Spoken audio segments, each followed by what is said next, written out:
Warning, the following program may contain strong violence and frequent language, some sexuality, and other potentially disturbing images that may make you or younger audience members uncomfortable. So if you can't handle something like this, you may want to stop watching the video. Viewer discretion is advised.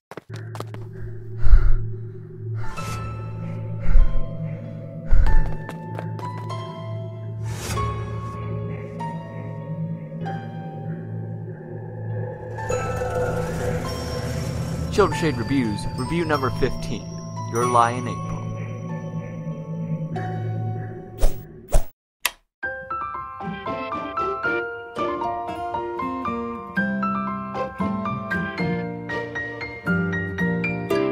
You know, the more I think about it, I really should stop watching seasonal shows until they're done.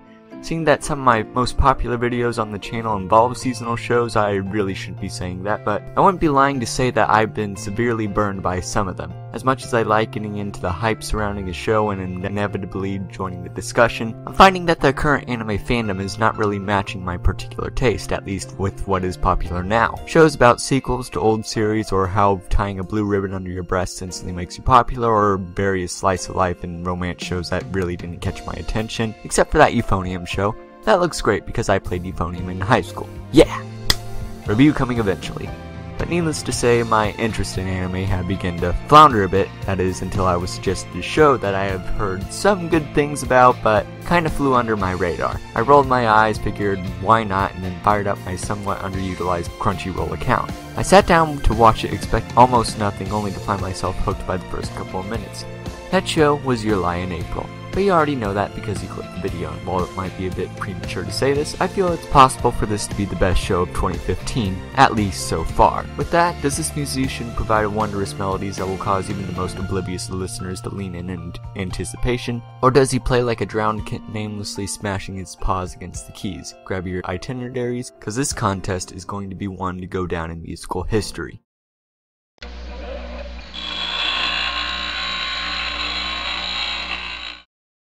Your Lie in April follows the life of Kyosuke Arima, a gifted piano student who once was a child prodigy of the nation of Japan. Born a son of a famous pianist, Saki Arima, Kosei wowed audience worldwide with his talents and was on the fast track to becoming a musical genius with the amount of contests he won. That is until his mother passed away due to a terminal illness when he was 12 and left him emotionally scarred, and surprisingly unable to play the piano in front of audiences. You see, Kyosei's mother recognized his talent early in his life, and in order to make it flourish, put him through agonizing, even downright abusive lessons that clearly had a negative effect on Kyosei's psyche. Unable to do what he was born to do, Kyosei began to settle down in his life by hanging out with his friends Tsubaki Tsuwabe and Ryota Watari, though not without consequence. Since his mother's death, he sees life as monotone and dull and really doesn't have a clear direction or goal that he wants to achieve with his life, and kinda just tags along with his friends.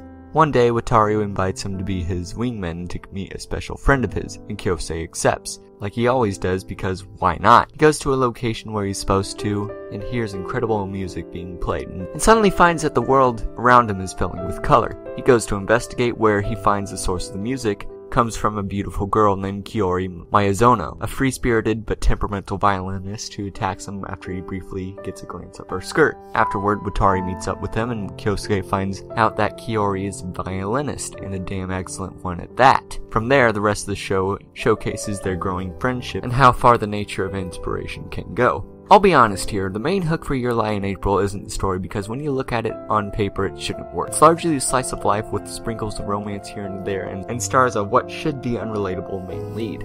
I mean, how many of you out there are gifted pianists who started out as a young age and became a legend through abuse and guilt tripping from your mother, only for her to pass away and leave you emotionally broken and unable to do what you do best? Upon her guess, that says, not many. However, what makes this show work is its masterful direction and how it handles its messages and symbolism. Your Lie in April is a show that loves its symbolism, and it comes in many forms like trains, cars, cats, tears, balls, flowers, seasons, cloths, and many other objects sprinkled throughout the scenery. This paired with the masterful direction had me glued to the screen, never wanting to stop watching. Each episode felt like 2 episodes glued together, and unlike unlimited snooze works, it actually worked. Despite being roughly 5 minutes long, it felt like it was 1,000, and it made me feel closer to the characters than a lot of video games do with 100+ hour games.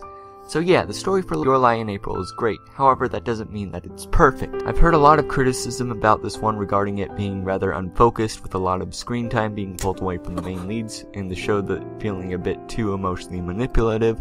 And while I do somewhat agree with those issues, I definitely think that people are making mountains out of molehills in that regard. Sure, some of the secondary characters get more screen time than the main ones, and yes, there is crying in every single episode, but that's just to drive the point home. As I said, the series is about the nature of inspiration, that no matter how bad life can get, there's always something better lying around the corner. So with that, let's test our character and see if we committed homicide with a stray baseball. Shall we?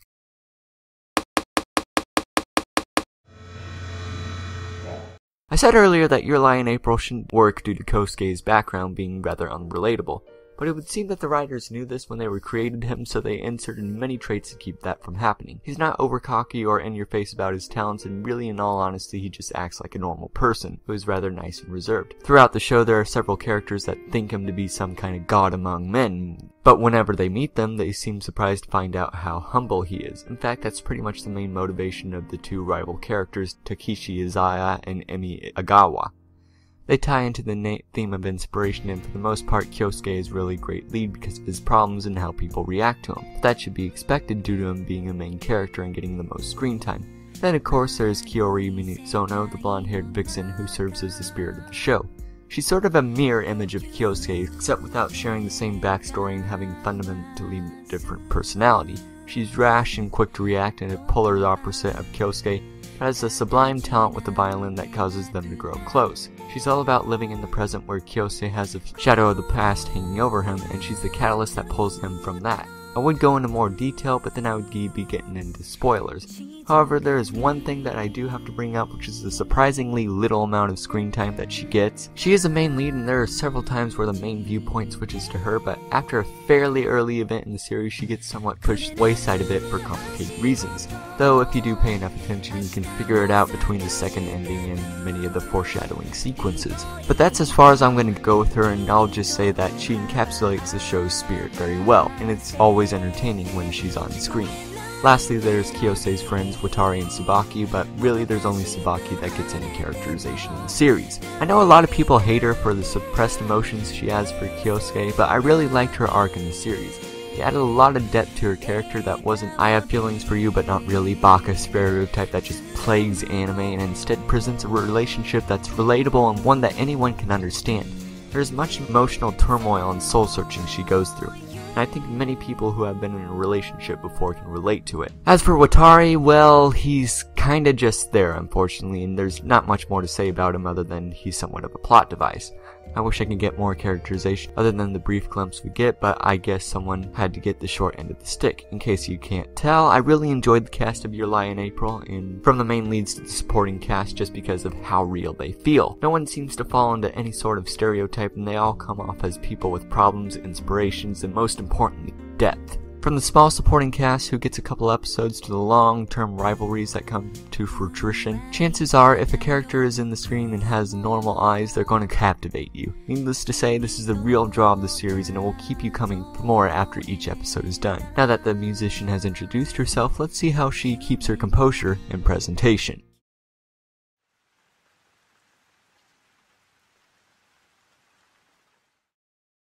I pretty much knew that I was in for a visual treat from the first 5 seconds of episodes 1 when I started seeing the show.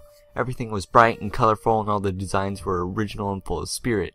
Seriously, the candy-coated visuals and the various hues and watercolors make this show shine, and I'd go as far to say that this is A1 Pictures' best-looking show, bar none. But there are hitches here and there, and while they are there, they're so few and far between that I struggle to really think of ones that really stood out. I guess I'll start with the eyes for some of the characters, which for the main cast are bright and sparkling and full of wonder, but when you move into background characters, they tend to be beady, small, black eyes. This is especially prevalent in the various children in the show, and it becomes even more obvious when the main characters enter the scene.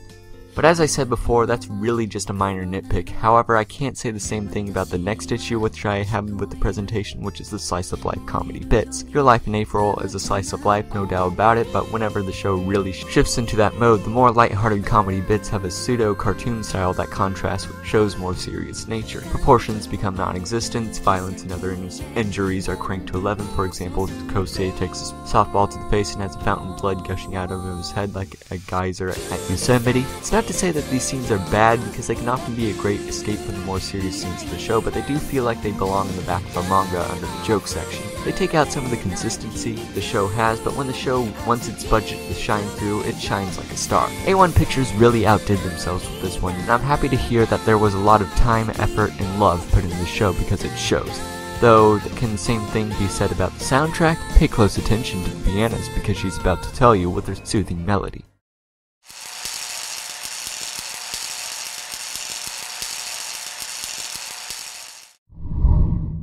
If you ever want to base your show off anything that relates, involves, or features music, you definitely want to blow your audience away with your soundtrack. After all, if you don't have good music to showcase, people are going to get bored really easily, and thankfully Your Lie in April boasts some very good folly, though it's not perfect. For the most part, there's a lot of good things to say about the soundtrack, and both the openings and the endings are masterfully done. Not once did I want to skip, and the music combined with the visuals provide one hell of an OP that I doubt will be topped anytime soon.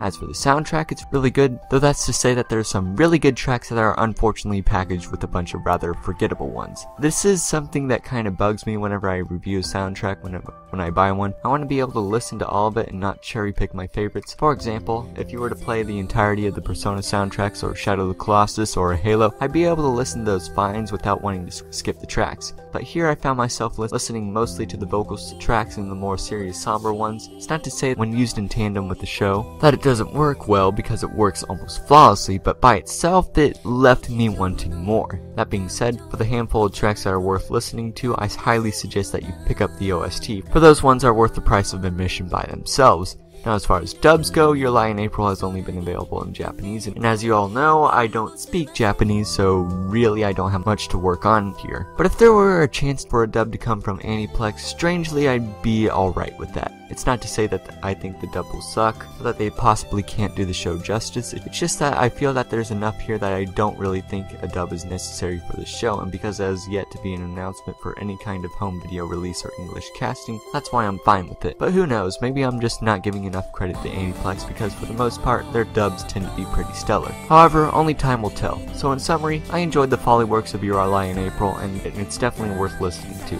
I just wish there was more for me to listen to out of the 65 tracks there. With that, I think it's time to end this long overdue song with a curtsy and a bow, and move on to the finale. Shall we?